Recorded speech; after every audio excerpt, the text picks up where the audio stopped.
الحمد لله رب العالمين والصلاة والسلام على أشرف المرسلين وعلى آله وأصحابه أجمعين وبعد. أعوذ بالله من الشيطان الرجيم. بسم الله الرحمن الرحيم. إن الذين كفروا سواء عليهم أأنذرتهم أم لم تنذرهم لا يؤمنون. ختم الله على قلوبهم وعلى سمعهم وعلى أبصارهم غشاوة ولهم عذاب عظيم. یقیناً جنہوں نے کفر کیا برابر ہے کہ آپ انہیں ڈرائیں یا نہ ڈرائیں، وہ ایمان نہ لائیں گے۔ مہر لگا دی اللہ نے ان کے دلوں پر اور ان کے کانوں پر اور ان کی آنکھوں پر پردہ ہے، اور ان کے لیے بڑا عذاب ہے۔ یہ سورہ بقرہ کی 6 اور 7 آیت ہے جو آج ہمارا موضوع سخن ہے۔ سب سے پہلا کام جو ہم کرتے ہیں وہ ہے ان آیات کی تلاوت کو صحیح طریقے سے کرنا۔ تو تصحیح کا گر یہاں پر یہ ہے ان 2 آیتوں میں کہ انذرتا، یہ دیکھیں نون کاف را واو، یہ سب اصوات عربی میں بھی ہیں اردو میں بھی ہیں، مگر انذرتا ذال، جیسے ہم نے بتایا تھا کہ زبان کی نوک کو اوپر والے دانتوں کی جڑ میں لگائیں، تو ذال انذرتا، اس کو انذرتا نہیں کہنا، یاد رکھیں۔ غلط ہے کہ انذرتا کہ انذرتا۔ اللہ آگے ہے ام لم تنذر، یہ بھی وہی دال ہے، اسے تنذر نہیں کہنا، دال پڑھنا ہے زائد نہیں۔ تو دال 2 جگہ پہ آئی ہے۔ پھر آگے ہے ختم اللہ، یہ خا اردو میں بھی استعمال ہوتی ہے عربی میں بھی، لیکن ہمارے ہاں ہا اور خا، یہ 2 آوازیں ایسی ہیں جن کی ادائیگی میں لوگ نرمی کرتے ہیں، سستی کرتے ہیں، غفلت برتتے ہیں۔ تو اس میں تنبیہ کرنی ہے اپنے سامعین کو کہ ختم، خا کو درست پڑھیں، ہلکا نہ پڑھیں اس کو۔ آگے ہے اللہ، ختم اس کے بعد اللہ، اب اس کو کیا پڑھنا ہے؟ ختم اللہ، یعنی اللہ جب اس لفظ سے پہلے زبر ہے یہاں پہ، تو یہاں اس کو لام کو باریک نہیں پڑھنا، باللہ، باللہ اس طرح نہیں، اللہ، یہ یاد رکھیں۔ تو لام کو باریک نہیں کرنا۔ پھر اگلی آیت میں ہے، اسی آیت میں آگے ہے قلوبہم، قاف قا، قلوبہم، اس کو قلوبہم نہیں کہنا، کشش والے کاف کے ساتھ معنی بدل جاتا ہے۔ اس کے ساتھ ختم اللہ علی قلوبہم وعلی عین، یہ بھی یاد رکھیں، عین کہنا ہے، علا نہیں کہنا، الف سے نہیں ہے، حمزہ سے نہیں۔ سمعی، یہ عین ہے یہاں بھی، سمع عین. ختم اللہ علی قلوبہم وعلی عین آ گئی سمعہم. دیکھیں ایک جگہ اگر ہم ایک حرف کو یا ایک آواز کو 10 15 20 دفعہ پڑھ کے درست کر لیں گے تو یہی آوازیں بار بار آئیں گی. تو اس کی فکر کریں. اللہ کے کلام کو درست پڑھنا، جیسے کہ اہل علم کا یہ قول ہے کہ اگر آپ اس کو ایسے نہیں پڑھیں گے تو گناہ ملے گا. اس کی کوشش اور سعی کریں کہ ہر آواز کو جب منہ سے نکلے تو وہ درست ہو. ذال کی جگہ زائد نہ نکلے، زا کی جگہ ذال نہ نکلے، ہا کی جگہ ہا نہ نکلے، نہ خا نکلے. اگر اس نام کو باریک نہیں پڑھنا. ختم اللہ، یہ بھی یاد رکھیں. قلوب کو قلوب نہیں کہنا. ختم اللہ علی قلوبہم وعلی، پھر وہی عین ہے سمعہم.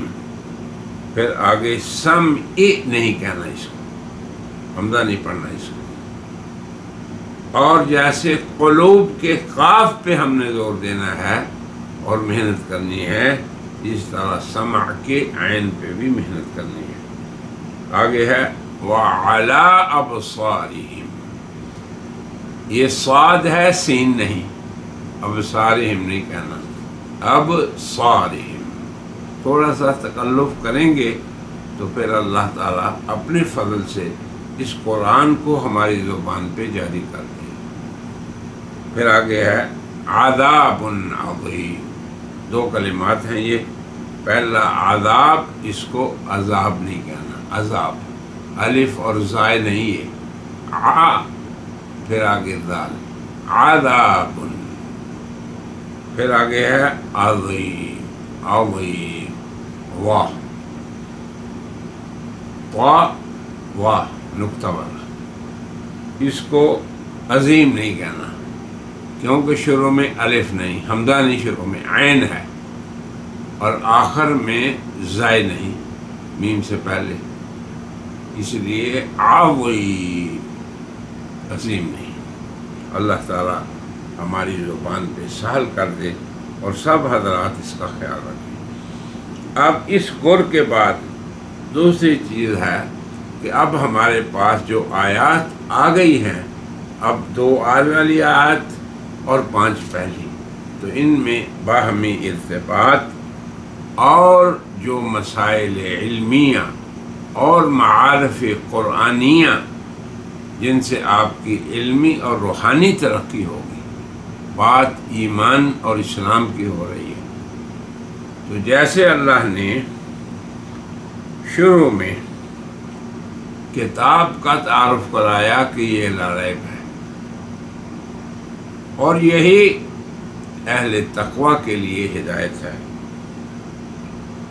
تو اصلاح انسانوں کی اور ان کا صراط مستقیم پہ چلنا قرآن اس کا جواب ہے. تو اب قرآن کریم کی عادت یا اللہ کی سنت اس کلام میں یہ ہے کہ وہ جب انسانی ایک گروہ کا ذکر کرتا ہے، جیسے آپ نے دیکھا کہ متقین کا ذکر اللہ نے شروع میں فرمایا، جو اس کتاب لا ریب سے ہدایت پا سکتے ہیں، اس سے منتفع ہوتے ہیں، اس سے نفع اٹھاتے ہیں اور اس سے سعادت دارین حاصل کرتے ہیں، یہ اہل تقوی ہے. ویسے عمومی معلومات کے لیے سارے انسان اس سے سچی معلومات حاصل کر سکتے ہیں. دنیا کے قصص، احداث، واقعات کے بارے میں جو خبر قرآن نے دی اسے ہر انسان جو عربی جانتا ہے اس سے معلوم کر سکتا ہے. مگر ایسی ہدایت جو سعادت دارین کا سبب ہو، وہ بغیر ایمان اور بغیر اسلام کے ناممکن ہے. اسی لیے اللہ نے ایمان کی تعریف کی. اب آپ دیکھیں کہ متقین کی پہلی صفت ایمان بالغیب ہے. اب ایمان بالغیب میں یاد رکھیں سب سے پہلے ایمان یہ ہے کہ رسول اللہ کے اعتماد پر، یعنی رسول اللہ کے خبر دینے پہ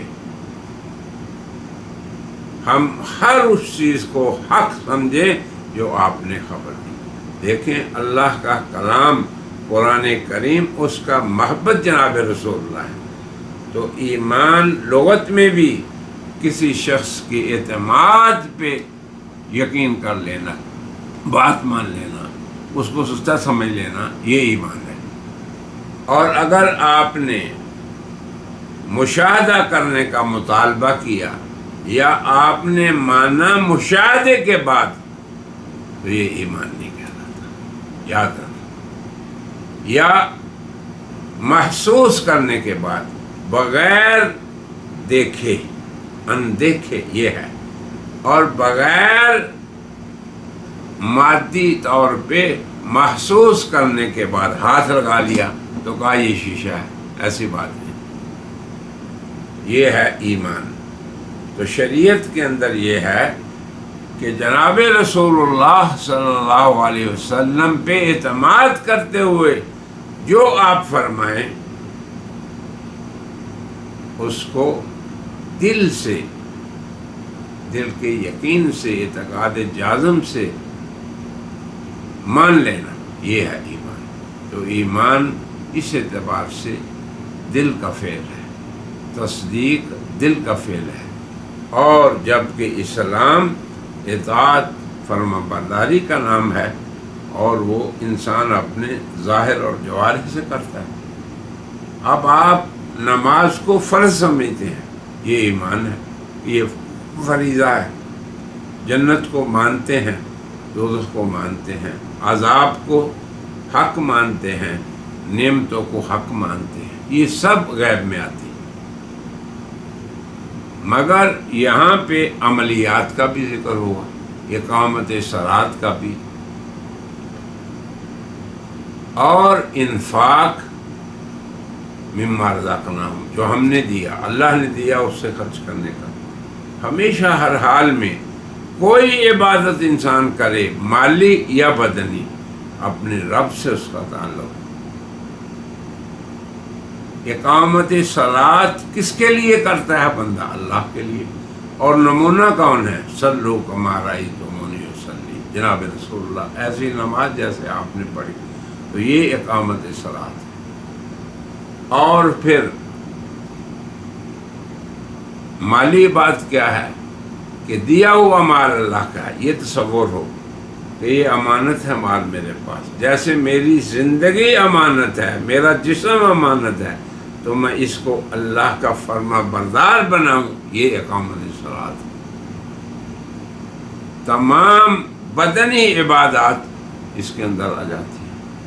اسی طرح بندے نے اپنے مال کو، جس پہ اللہ نے اس سے تسلط دیا ہے، ملک دی ہے، اور دیا اسی نے ہے، اس کو اللہ کی راہ میں خرچ کرنا. اب آپ دیکھیں کہ متقین کی پہلی صفت ایمان بالغیب میں جملہ ایمانیات آ گئے. پھر عمل میں اقامت صلاۃ اور انفاق میں مالی اور بدنی باتیں بھی آ گئی. اور آگے اللہ جو فرما رہے ہیں یہ بات سمجھیں، وَبِالْآخِرَةِ هُمْ يُوقِنُونَ. یہ گروہ انسانوں کا، اس کا ایقان کس پہ ہے؟ آخرت پہ. یہ اس لیے اللہ نے، حالانکہ آخرت بھی ایمان بالغیب میں سے ہے، قیامت اور اس کے بعد کے سب مناظر ایمان بالغیب میں سے ہیں، مگر یہ ایقان آخرت کا، یہ پہلے جتنے امور ہیں، جتنے مراحل ہیں اس دنیا کے اندر انسان کے، ان سب کی اصلاح کے لیے آخرت پہ ایمان کا سب سے زیادہ مدار ہے. اس کو چونکہ ہم پہلے بیان کر چکے ہیں، اس لیے ہم اس پہ اب وقت نہیں زیادہ لگاتے. اب دیکھیں، اللہ نے یہاں تک انسانوں کے ایک گروہ، جسے آپ یہ کہیں کہ یہ وہ گروہ ہے جو قرآن سے منتفع ہونے والا ہے، نفع اٹھانے والا ہے، اس جوہر سے، اس نور سے، اس کی روشنی میں چلنے والا ہے۔ تو اس گروہ مومنین متقین کا جب اللہ نے ذکر کیا ان 5 آیات میں پہلی میں، یہ دیکھیں ارتباط، اور پھر ان کی صفات کے ساتھ ساتھ ان کی جزا کا بھی ذکر کیا۔ دنیا میں جزا یہ ہے اولئک علی ھدی من ربہم، کہ وہ ہدایت کے راستے پہ ہیں، صراط مستقیم پہ ہیں، جو اللہ کے سے انہوں نے مانگا تھا سورۃ فاتحہ میں، اہدنا الصراط المستقیم، اور وَأُولَئِكَ هُمُ الْمُفْلِحُونَ، اور وہی لوگ فلاح پانے والے ہیں۔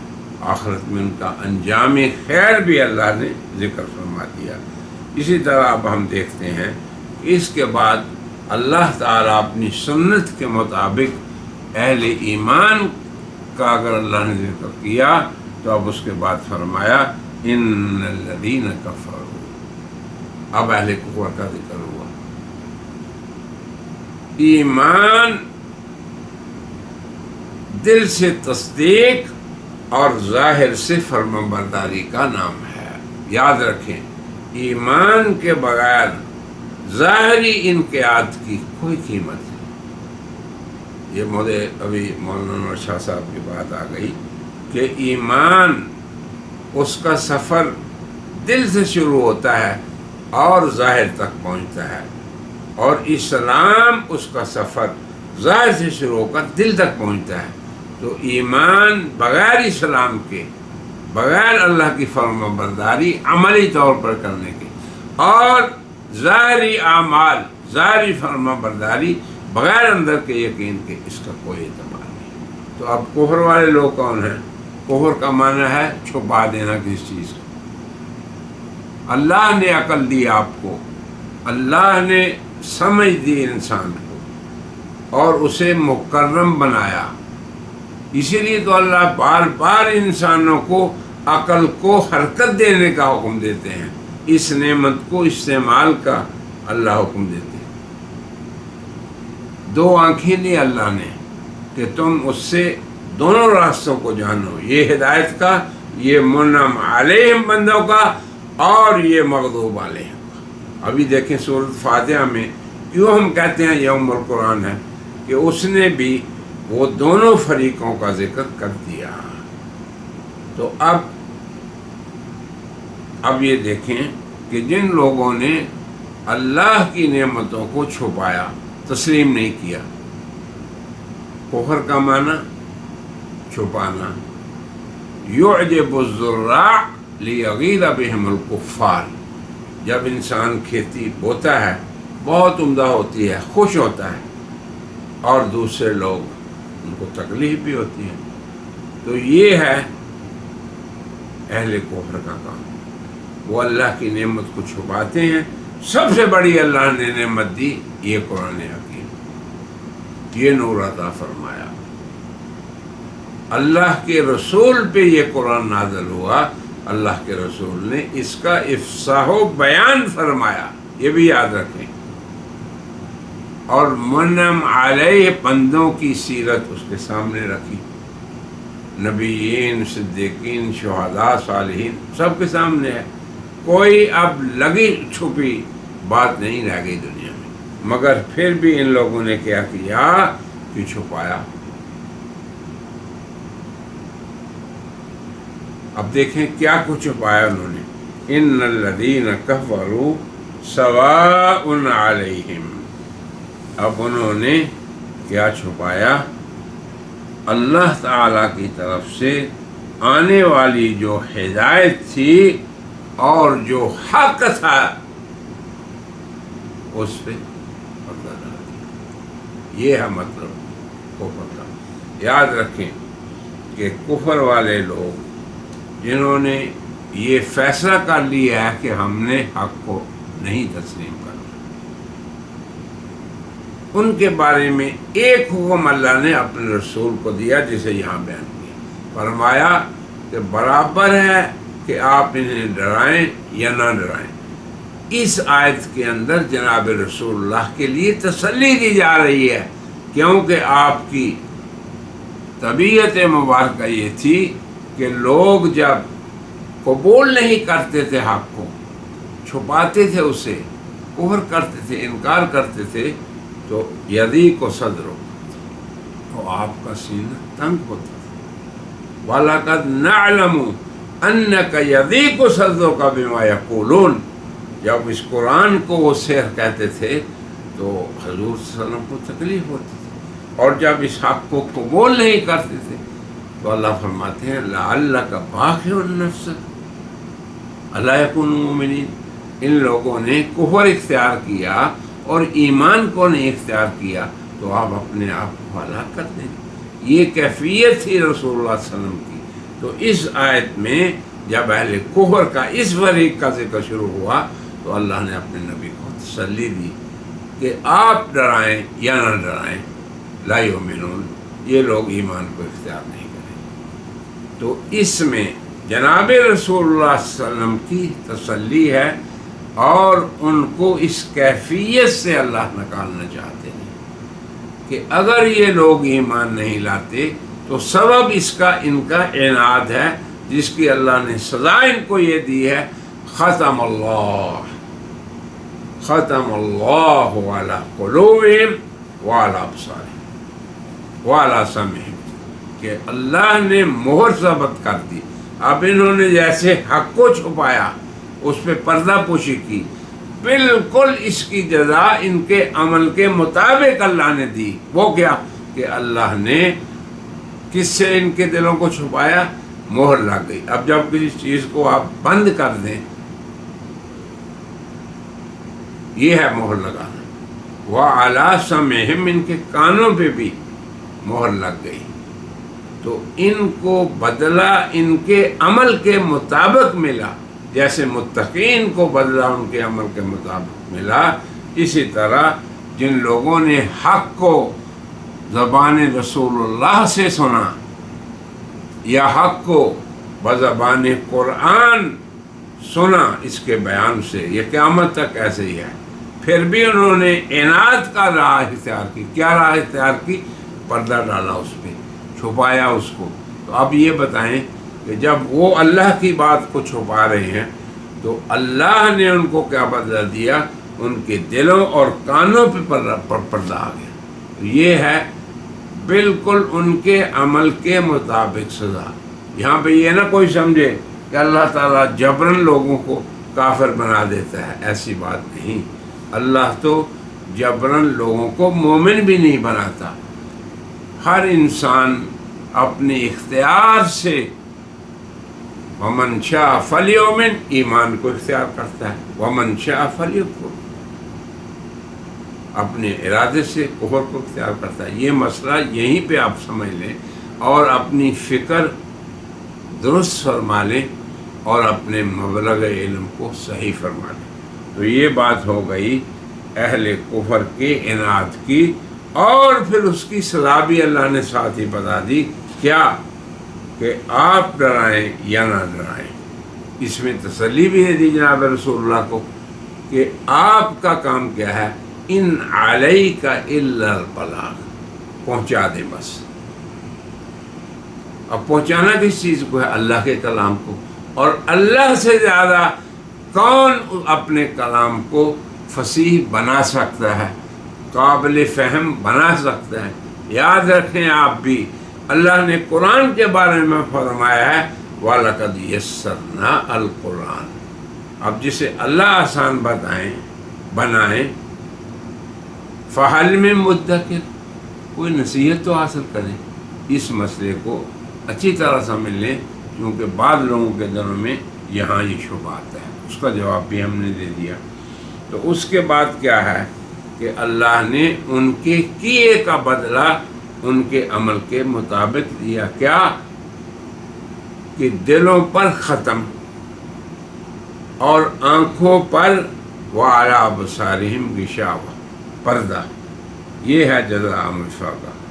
اسی لیے مفسرین نے لکھا کہ اللہ تعالیٰ نے اپنے پیغمبر کی تسلی کے لیے فرمایا کہ آپ کا کام یہ نہیں فَلَا تَذْهَبْ نَفْسُكَ عَلَيْهِمْ حَسَرَاتٍ کہ آپ ان پہ افسوس کرتے رہیں۔ اسی لیے ہر داعی کو، ہر مبلغ کو، ہر واعظ کو یہاں سے عبرت پکڑ لینی چاہیے آغاز قرآن سے ہی، کہ اگر لوگ اپنے عناد کی وجہ سے قبول نہیں کرتے حق کو تو پھر ان پہ افسوس نہ کریں، بلکہ آپ کا کام پہنچانا ہے۔ فمن استجاب فلہ الحمد، تو اس کا بہترین اس کے نصیبہ ہے کہ جو قبول کر لے، اور جو نہ کرے فلا تحزن علیہم، آپ ان پہ غم نہ کریں۔ تو یہ ہے جناب رسول اللہ کو تسلی۔ آپ چونکہ رحمت للعالمین تھے تو اللہ نے آپ کو تسلی دی تھی، اور کئی چیزیں بھی آپ سمجھ گئے۔ پھر آگے فرمایا لا یؤمنون، جب مہر لگ گئی دلوں پر تو کوئی چیز داخل نہیں ہو سکتی، جب پردہ پڑ گیا کانوں پر تو حق کو قبول ہی نہیں کریں گے۔ ختم اللہ علی قلوبہم وعلی ابصارہم، آگے کیا فرمایا؟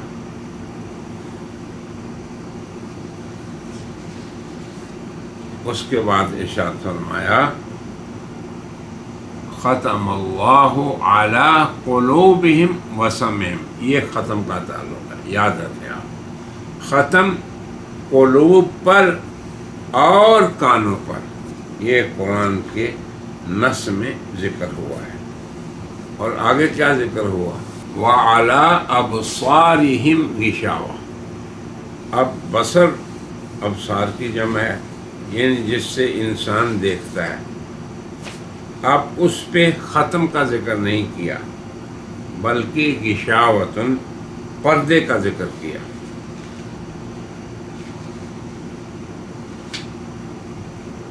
اب اس کے پردے نے اس کو روک دیا حق تک پہنچنے سے، اور ختم نے حق کو اندر تک پہنچنے سے اور کانوں تک پہنچنے سے روک دیا۔ اب اس کی نگاہ کو چونکہ اس پہ پردہ ڈلا ہوا ہے، حق تک پہنچنے سے وہ روک دیا۔ اب یہ ہے جزاء وفاقہ، اسے ہم کہہ رہے ہیں کہ اللہ تعالیٰ نے، شفیق رب اور رحمان نے ان لوگوں کو ان کے عمل کا ان کی کردار کے مطابق بدلا دیا۔ اب دیکھیں یہ دنیاوی بدلہ ہے، یاد رکھیں، جیسے متقین کو دنیا میں خوشخبری دی کہ آپ ہدایت پر ہیں، دنیا میں بتا دیا، ان کو بھی دنیا میں بتا دیا کہ آپ لوگ دلوں کے، آنکھوں کے، کانوں کے، ان تینوں جو اعضاء ہیں قبول کرنے کے اور حق تک پہنچنے سے، ان سے اب بالکل یوں سمجھے بہرا ہو گئے، یعنی یہ اب اعضاء معوف سمجھیں آپ اپنے۔ یہ سزا دیکھیں، دل کی سوچ، کان کا سننا، آنکھ کا دیکھنا، اب ہر عضو جب اپنے عمل سے معوف ہو گیا اور نافع عمل جو ہے اس نے نہ کیا۔ اور یہ بھی دیکھیں، یہ سزا اس لیے اللہ نے دی کہ نور مبین قرآن جو تھا، جب اللہ کے پیغمبر لے کے آئے تو تم نے اس کی واضح اور کھلی ہدایات کے سامنے عناد کا معاملہ کیا، تم جھکے نہیں ہو، تمہارے دل اور تمہارے ابدان اس کے سامنے سر تسلیم خم نہیں کیا تم۔ یہ سزا ہے دنیا میں۔ جیسے متقین مومنین، ان کو اللہ نے ہدایت دی اور آخرت میں وہ فلاح پانے والے ہیں، ان کے لیے دنیا میں کیا ہے کہ یہ بالکل معوف ہو چکے اپنے ان اعضاء سے جن سے انہوں نے نفع اٹھانا تھا۔ یہ دنیا میں سزا ہے۔ اور آگے فرمایا وَلَهُمْ عَذَابٌ عَظِيمٌ، اور ان کے لیے بڑا عذاب ہے۔ اب یہ دنیا تو بڑے عذاب کا تحمل نہیں کر سکتی۔ اس دنیا پوری میں اللہ تبارک و تعالیٰ کی نہ کسی آخرت کی نعمت کا تحمل ہے، نہ آخرت کے عذاب کا۔ تو اب یہ عذاب عظیم بطور سزا کے جو ذکر کیا یہ آخرت میں ان کا ذکر ہے۔